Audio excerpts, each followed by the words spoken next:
छत्रपती संभाजीनगर महापालिकेच्या निवडणुकीच्या अनुषंगाने आज उमेदवारी अर्ज घ्यायचा शेवटचा दिवस होता आणि याच विषयावर बोलण्यासाठी आपल्यासोबत एमआयएमचे खासदार इम्तियाज जलील साहेब आहेत. सर, आज शेवटचा दिवस होता उमेदवारी अर्ज परत घेण्याचा. तुम्हालाही बंडखोरांचा त्रास झाला, किती जणांचे विड्रॉल केलेत आणि आता किती उमेदवार तुमच्या रिंगणात आहेत, कशी निवडणूक लढवणार आहात? नाही, मला आत्तापर्यंत माझ्याकडे आकडे नाही आहे की किती राहिलेले आहे. का खूप सारे लोकांनी जे अर्ज भरला होता, अपक्ष उमेदवारी त्यांनी जाहीर केली होती, फॉर्म भरलं होतं, ते अनेक लोक खूप मोठ्या संख्येने आज आले आणि त्यांनी ते आपला फॉर्म परत घेतलेला आहे. बंडखोरी सगळ्या पक्षामध्ये होती, आमच्या पक्षात काही वेगळं नाही आहे. लोकांची इच्छा असतं इलेक्शन लढण्याची, पण जेव्हा खूप सारे दावेदार असतं, म्हणजे एका पॅनलमध्ये 50 लोक दावेदार होते. 4 लोकांना आपल्याला निवडायचं होतं. 4 लोक निवडले तर काही लोकांनी मान्य केलं आणि काही लोकांनी बंड पुकारलं. पण लोक MIMच्या सोबत आहे आणि ज्यांनी बंड पुकारलेलं आहे तेही आम्हाला विश्वास आहे की आम्ही त्यांच्याशी बोलून समजूत काढून, कारण ते MIM पक्षावर प्रेम करणारे लोक आहे, त्यांची नाराजगी थोडी स्वाभाविक आहे, माणूस आहे.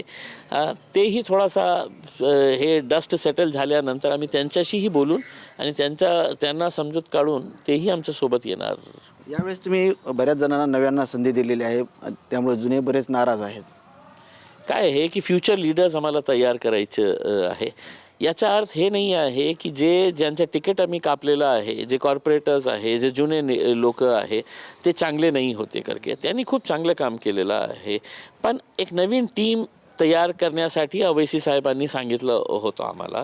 त्या अनुषंगाने खूप सारे यंगस्टर्सला आम्ही संधी दिलेली आहे. मला विश्वास आहे आणि खूप जबाबदारीने सांगतो, कोणत्याही पक्षामध्ये इतकी यंग टीम तुम्हाला मिळणार नाही जितकी MIM पक्षाने आता या लोकांना संधी दिलेली आहे. याचा अर्थ कदाचित हे होत नाही की जे जुने लोक होते ते बरोबर नाही होते म्हणून त्यांचं तिकीट कापण्यात आलेलं आहे. किती प्रभागात आपण निवडणूक लढतोय सध्या? आता मला असं वाटतं की आमचे 50 कॅन्डिडेट्स आहे. तर हिशोब करा उसमें की 12 पॅनलमध्ये आम्ही उभे केलेले आहे. काही ठिकाणी आम्ही एक 2 कॅन्डिडेट्स दिलेले आहे म्हणून ते आकडा 50पर्यंत आलेला आहे. एक कॅन्डिडेटचा फॉर्म रिजेक्ट झाला होता आणि दुसरा त्यांनी स्वतःहून विड्रॉ केलेला आहे. तर असे 2 कॅन्डिडेट्स वगळले तर आताही आम्हाला वाटतं की आमच्याकडे 50 कॅन्डिडेट्स आहे. तुम्ही ओवेसींचं नाव घेतलं, आता त्यांच्या सभा होणार आहेत का निवडणुका अनुषंगाने? महापालिकेच्या राज्यभर निवडणूक आहेत. आमचे फक्त 2 स्टार कॅम्पेनर्स आहे आणि सगळ्यांची मागणी एकच असते. एक असदुद्दीन अवैसी आणि एक अकबरुद्दीन अवैसी, आणि त्यांचा प्रचार सभा सगळं फायनल झालेले आहे. 3 तारखेपासून असदुद्दीन अवैसी साहेबांची सभा मुंबईवरून गोवंडीमध्ये त्यांची सभा होणार आहे.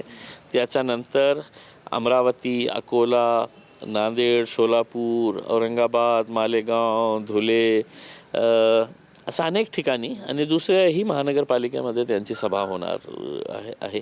3 ते 13 पर्यंत ओवैसी साहेब महाराष्ट्रामध्येच ठाण मांडून बसणार आहे प्रचारासाठी. नक्कीच शेवटचा प्रश्न, छत्रपती संभाजीनगर पालिकेच्या अनुषंगाने गेल्या वेळेस तुमचे महापालिकेत जवळपास 25 ते 26 सदस्य होते. यावेळेस किती अपेक्षा आहे तुम्हाला आणि महापौर पदाचा दावा MIM करू शकतं का? काय आहे की 25पेक्षा जास्त उमेदवार निवडून येतील हे आमचा प्रयत्न असणार आहे आणि त्या अनुषंगानेच आम्ही तिकीट वाटलेले आहे. आणि मला पूर्ण विश्वास आहे की सिंगल लार्जेस्ट पार्टी जे आहे ते MIM पक्ष राहणार आहे. निवडणूक झाल्यानंतर काय सिच्युएशन तयार होतं ते आम्ही बघू, पण MIM खूप मोठी एक पक्ष म्हणून उभे राहणार आमचा विश्वास आहे. नक्कीच हे होते माझे खासदार इम्तियाज जलील आणि MIM निवडणुका झाल्यानंतर जे निकाल येतील त्यामध्ये मोठा पक्ष म्हणून समोर येईल असा त्यांनी आत्मविश्वास दाखवला आहे. कॅमेरामॅन अमित आडेसह संजय सर्वोदय TV9 मराठी, छत्रपती संभाजीनगर.